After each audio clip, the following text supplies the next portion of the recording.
toria mugunda ukoragwo na ria ria mithemba mingi ri ugakora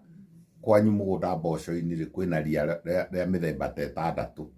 ona ciega-ini cianyu airitu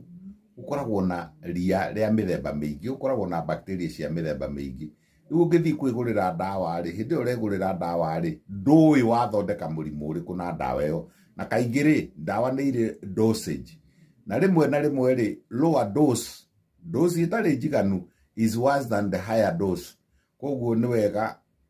andu mamenye mbere makamenya ati mirimu iyo yukaga i mingi tugaga atiriri sexually transmitted diseases can come in multiples hena candida hena gonorrhea hena syphilis hena chlamydia hena kindu gigwitwo iyo toga HPV human papilloma virus hena